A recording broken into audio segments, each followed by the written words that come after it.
ఒక్కటైనా చదివావా? మళ్ళీ ఈ లెటర్స్ చదవాలా? నా వల్ల కాదు. అయినా ఈ కలర్ పేపర్ వేరియేషన్ ఏంట్రా? అదా, దానికి ఒక కథ ఉంది. ఏంటో అది? ఆ గ్రీన్ కలర్ లెటర్స్ ఉన్నాయి చూసావా, స్కూల్ డేస్లో రాసినవి.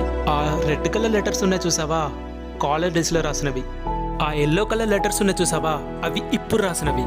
ఆహా, అంటే రాసిన నాకు, చదివిన నీకు ఓ క్లారిటీ ఉండాలి కదా. చాలా తెలివితేటలు ఉన్నాయిరా నీకు.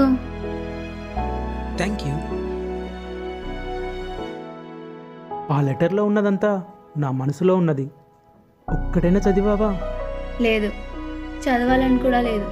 ఇంకోసారి ఇలా లెటర్స్ పంపకు, నీ మంచి కోసమే చెప్తున్నా. నువ్వు ఆ లెటర్ చదివితే మాత్రం నేను ఇంకోసారి పంపను. చదివితే ఇంకెప్పుడు పంపవు కదా. పంపను.